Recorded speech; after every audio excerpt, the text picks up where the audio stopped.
네, 미국 대선 첫 TV 토론이 끝난 후 두 후보 모두 경합주 표심 잡기를 위한 유세를 재개했습니다. 세계적인 팝스타 테일러 스위프트가 해리스 후보에 대한 지지를 밝히면서 대선판이 요동치고 있는 모습입니다. 한편 북한은 우라늄 농축 시설을 처음으로 공개했습니다. 미국 대선 상황과 북한의 우라늄 농축 시설 공개 의도까지 반길주 고려대 일민국제관계연구원 국가기구 센터장과 자세한 내용 알아보겠습니다. 어서 오십시오. 안녕하십니까? 안녕하세요. 예, 오늘 저희가 준비한 이슈 태그 먼저 보고 오시죠.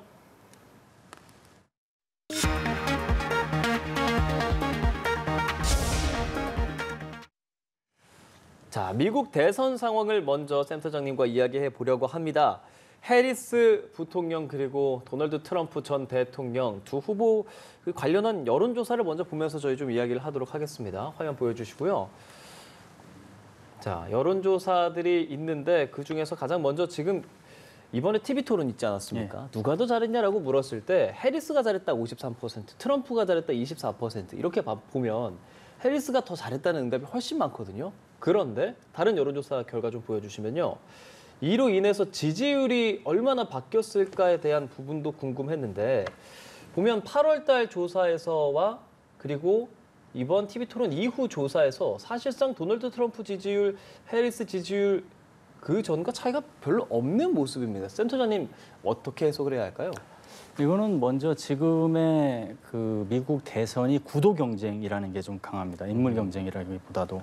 그래서 양대 구도가 이루어지는 거기 때문에 한두 번의 이벤트와 어떤 상승세가 지속되기는 어려운 게 하나가 있고요. 두 번째는 타이밍을 봐야 되는데 해리스 진영에서 컨벤션 효과를 통해서 격차가 5%에서 7%까지 벌어진 상태에서 컨벤션 효과가 낮아지면서 다시 원래 양강 구도로 이렇게 올라가는 식으로 해서 트럼프가 그걸 다시 추격하는 입장이었어요. 그 시기에 대선 토론이 있었던 거거든요. 그러니까 그런 기제를 막았다라는 측면에서 보면 그러니까 더 역전될 수 있는데 대론이 막았다. 이번에 이겼기 때문에 막았다라는 측면에서 보면 이해가 되실 부분이 있을 겁니다. 그리고 이 컨벤션 효과 자체가 지금 이번 그 대선 토론도 사실 컨벤션 효과랑 좀 비슷해요. 컨벤션 효과의 특징은 짧게 반짝 올라갔다가 그게 이제 거품이 빠지는 거거든요.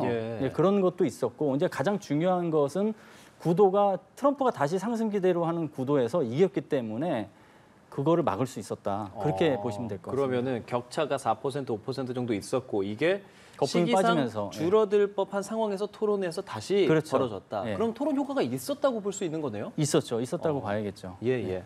예, 첫 TV 토론 이후에 트럼프 후보 추가 TV 토론 하지 않겠다라고 선언을 했는데요. SNS에는 시합에 진 선수나 재대결을 원한다, 자신은 이겼다라고 이야기를 했고요.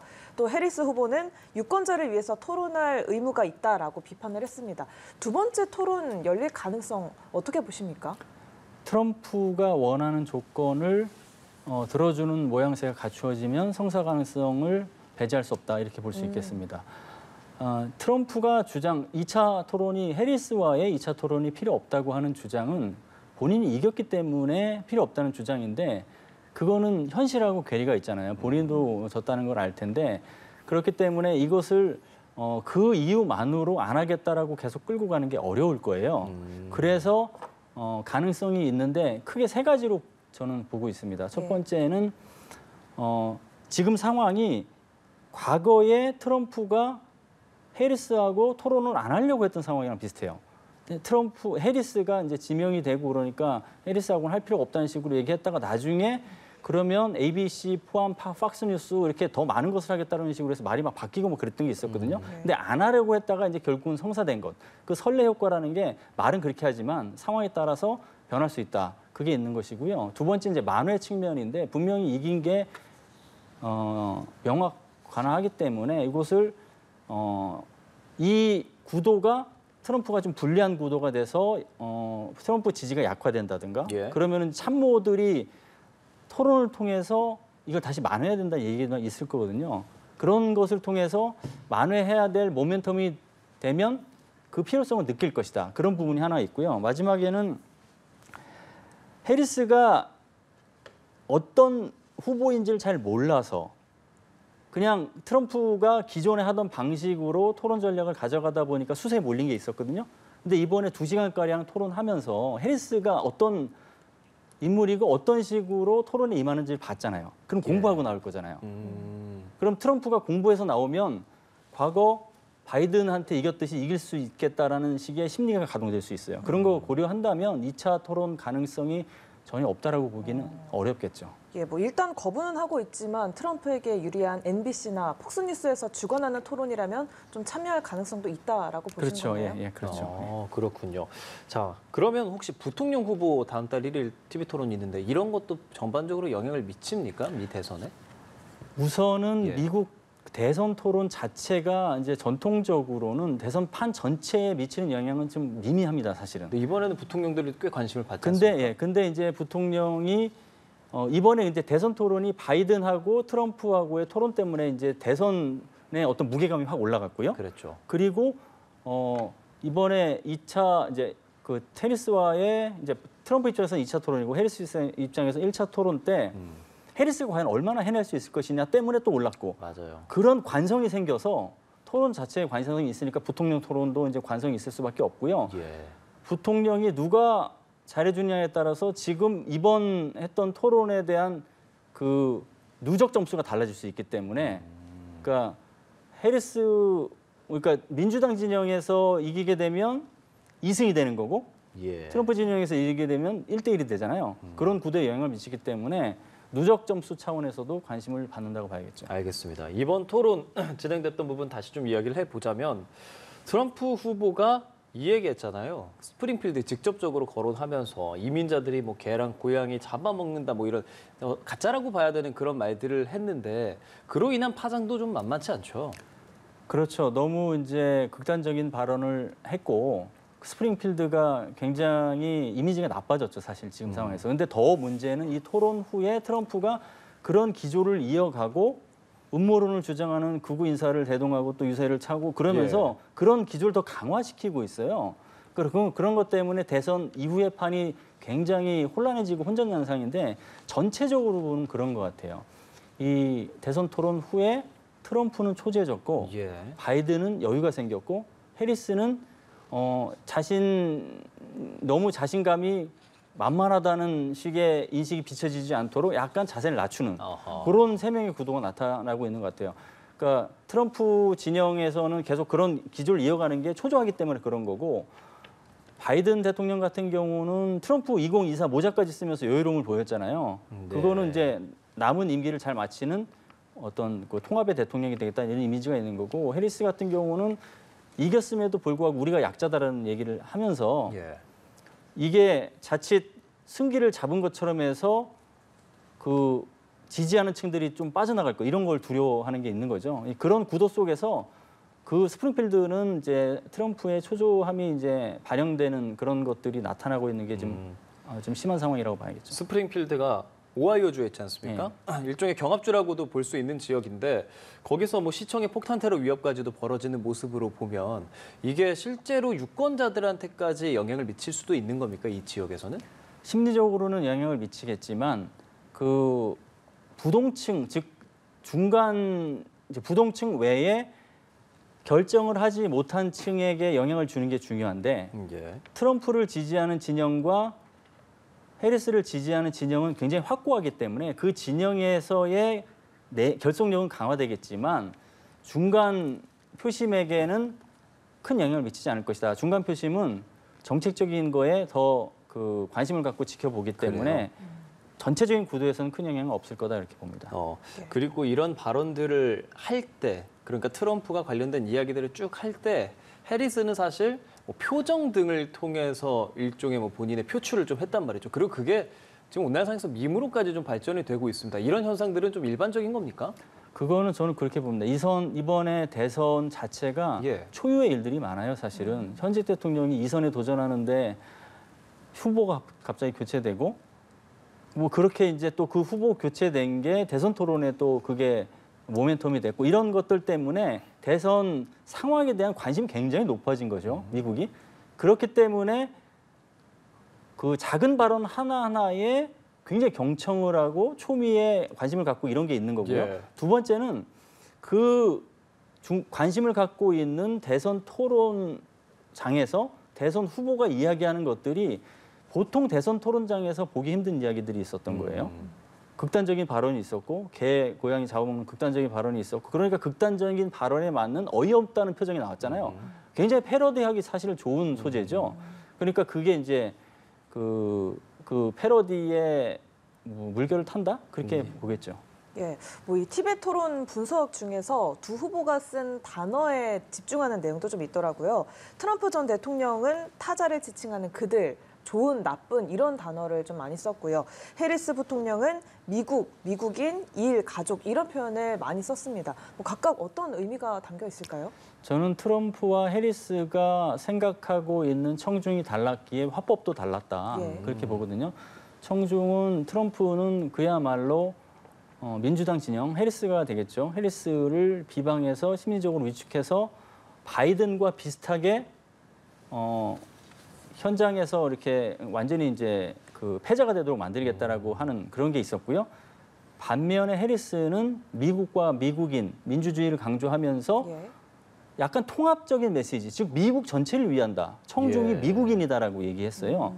그러니까 청중이 다르니까 거기에 맞는 또 화법이 나온 겁니다. 그러니까 트럼프는 해리스를 공략하기 위한 청중을 오로지 해리스로 봤기 때문에 상대방과 자신을 구분하는 게 아더링이라고 하는데 영어로는 아더링을 엄청 계속한 거고 그리고 해리스는 뭐 통합 비슷한 메시지를 낸 거죠 사실은.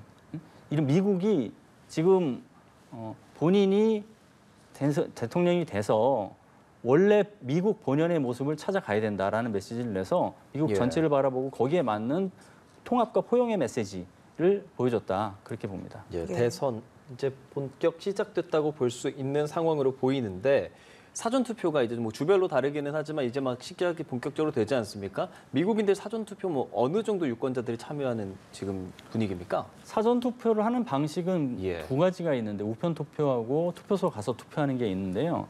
미국에서 사전 투표가 아주 폭발적인 관심을 갖게 된 배경은 코로나 시기에 때 2020년에 접촉을 안 하는 상태에서 투표권을 행사하려고 하다 보니까 1억 명이 넘는 유권자가 미리 투표를 했거든요. 사전 예. 투표를 했거든요, 사실. 그래서 그렇게 사전 투표를 했던 유권자는 거기에 좀 친숙할 거 아니에요. 그럼 그 기류가 지금까지 계속 올지 지금 포스트 코로나기 때문에 좀 줄어들지 그게 이제 관심사이기도 하고요. 예. 벌써 알래바마 같은 주는 이제 시작을 했는데 근데 이게 그 우편 투표 같은 경우에 주소지로 제대로 전달되느냐, 그 시간에 맞게 전달되느냐, 그래서 공정성이 확보가 되느냐, 이것도 이제 초미의 관심사이기 때문에 사전 투표가 여러 측면에서 관심을 갖고 있다고 볼 수 있습니다. 미국의 사전 투표도 지지층마다 뭐 믿기도 하고 안 믿기도 하고 뭐 그런 것들이 좀 달라집니까? 그게 이제 우리나라만큼은 예. 없다고 보고요. 아 그래요? 예, 단지 이제 미국에서는 관심이 유권자가 투표권을 행사를 해야 되는데 예. 그 투표용지가 못 와서 행사를 못했다 그러면 공정성 시비가 있지 않습니까? 예. 그래서 그거는 이제 굉장히 관심이 있고 우리나라처럼 특정 당이 뭐 유리하다 이런 식으로까지 공고화된 담론이 있는 건 아닙니다. 그래요. 예. 예, 대선 TV 토론이 끝나자마자 세계적인 팝스타 테일러 스위프트가 해리스 후보에 대해서 공개 지지를 선언을 했고 또 다음 날에 MTV 시상식에서도 투표를 독려했습니다. 워낙에 대중적인 영향력이 큰 인물인데 이 초접전 대선에 어떤 영향을 미칠까요? 예, 그거는 이제 유명인이 대선 승전 티켓을 받는데 어느 정도 함수 관계가 이루어지느냐 이건데 이제 테일러 스위프트 같은 경우에는 해리스가 이긴 대선 토론에서 지지를 한 것에 대한 좋아요 버튼이 1000만 번 눌렸잖아요. 그거는 사회적인 임팩트 굉장히 큰 거죠. 그럼에도 불구하고 유명인의 대선 후보 지지가 비례 관계로 되는 경우도 있었고 반비례 관계가 되는 경우도 있었어요. 예를 들면 힐러리 같은 경우는 비욘세가 지지했는데 안 됐잖아요. 오바마 같은 경우에는 윈프라 지지를 했는데 대통령이 됐어요. 예. 오스카 윈프리 지지했는데 됐습니다. 그러니까 그런 거로 보면 사실은 크게 밀접한 상관관계가 있다라고 보기는 어려운데 이번에 해리스 같은 경우에는 주목될 만한 게 이번 대선 토론 전에 해리스라는 인물의 경쟁력을 확인하는 게 굉장히 중요하기 때문에 대선 토론의 어떤 주인공으로서 자리를 섰는데 그래도 한 번 대선 토론만으로 해리스의 실력 검증이 전체 됐다고 보기는 힘들잖아요. 그런데 그 상황에서 유명인이 해리스가 이겼다고 얘기를 해주고 함으로써 유권자들이 해리스를 바라보는 기대감, 불안감 이런 것들 측면에서 영향을 줄 수 있죠. 그러니까 실력 검증이 됐다라고 하는데 시간이 짧지만 유명인이 실력 검증이 된 거라고 얘기를 해주니까 유권자, 사회에서는 아 그런 거다라고 하는 그 기류가 형성될 수 있다는 측면에서는 유리한 고지를 점할 수 있는 부분이 있는 거죠. 이 대선을 분석할 때 양측의 지지층이 얼마나 많이 투표장으로 나오는가가 중요하다라는 말들 많이 하지 않습니까? 테일러 스위프트를 좋아하는 층들, 10대와 20대가 많습니다. 특히 여성들. 그런데 실제로 미국에서 자기는 좀 진보적이다라고 말하는 10대랑 20대 미국 여성들이 많이 늘어났다라는 조사 결과도 있거든요. 그렇다면 그들이 이 테일러 스위프트의 글을 보고 투표장으로 나갈 가능성도 높아졌다까지 연결해서 생각할 수 있겠습니까? 그 젊은 그 유권자, 젊은 여성 유권자들이 미국에서 이제 진보 색채가 많이 있다라는 것도 이제 주목할 점이지만 그 층이 SNS를 많이 보고 그 그렇죠. 층이 테일러 스위프트를 지지하고 그런 거거든요. 또 그 층이 해리스가 집중적으로 감정까지 호소하면서 얘기했던 낙태 문제에 관심을 갖는 층이에요. 그런 것들을 다 융합시켜 보면 나가서 적극적으로 나가서 투표권을 행사해서 예. 대선판에 영향을 미치고자 하는 결기가 많이 생기고 있다라고 봐야겠죠. 또 그게 1000만 번의 클릭으로 나타났다고 보면 되겠습니다. 그럼 트럼프는 이 상황 어떻게 받아들이고 있겠습니까? 이제 불안하긴 하겠지만 트럼프 진영에서 이렇게 생각할 것 같아요. 트럼프가 일기 때 대통령이 돼서 이제 일기 행정부를 가져갈 수 있었던 것은 러스트벨트를 잘 공략했던 것 때문이잖아요. 그런 러스트벨트 공략 혹은 치중 전략을 그대로 똑같이 해야 되느냐 아니면 약간의 변화를 시도해야 되느냐 이런 고민을 해야 될 것 같습니다. 예, 알겠습니다. 미 대선 상황 이야기 나눠봤고요. 저희 국제사회에 대한 이야기 하나 더 할 겁니다. 이슈태그 보여주시죠.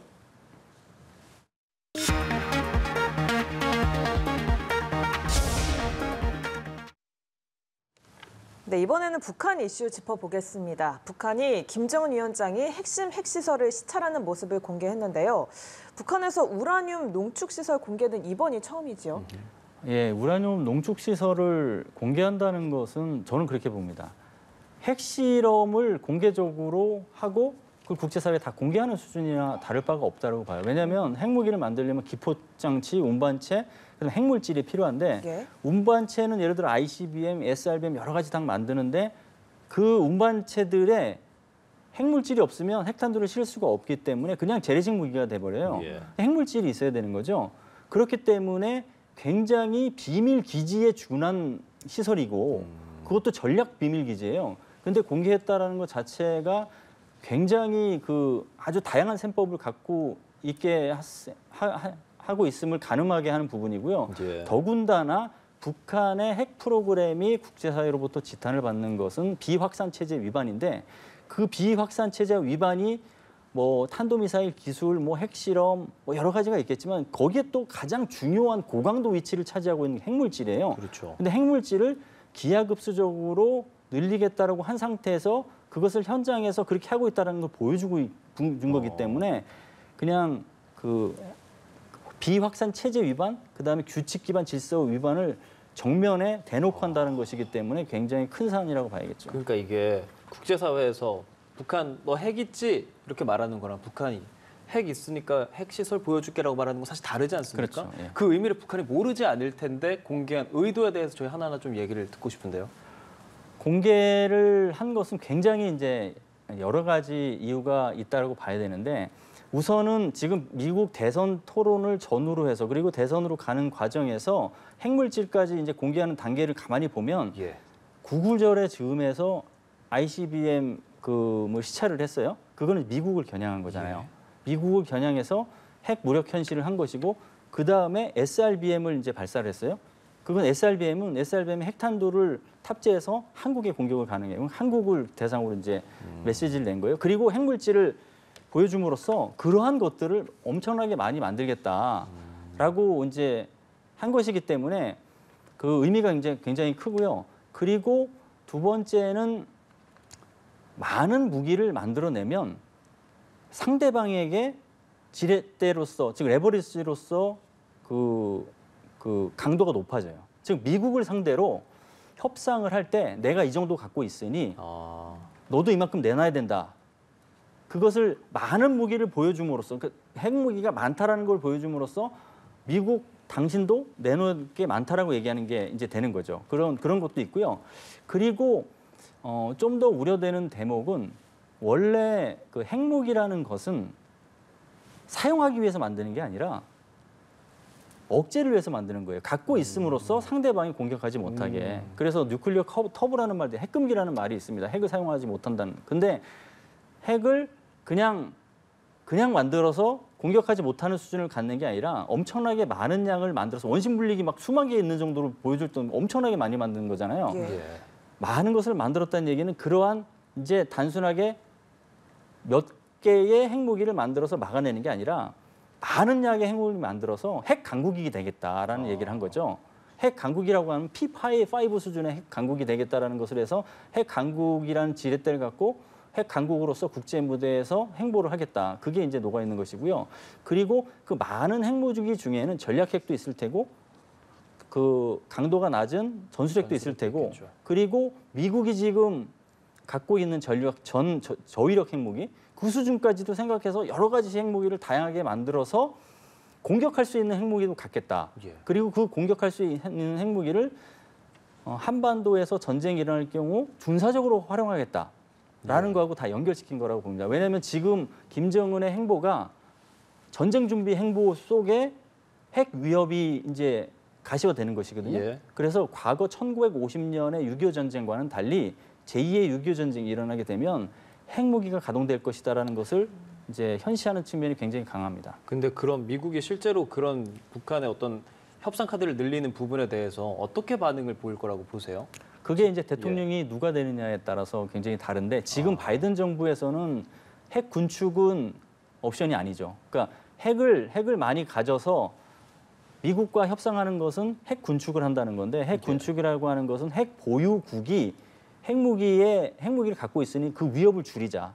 그래서 잘 사용하지 못하게 하고 수도 줄이고 막 이런 거거든요. 근데 핵 군축을 나서는 순간 북한에게 핵 보유국 지위를 부여하기 때문에 바이든 행정부가 잘 알아요. 그래서 해리스 행정부가 이제 바통을 이어받게 되면 핵 군축에 이런 식의 뭐라고 해야 되나 그 함정에 빠지지 않겠죠.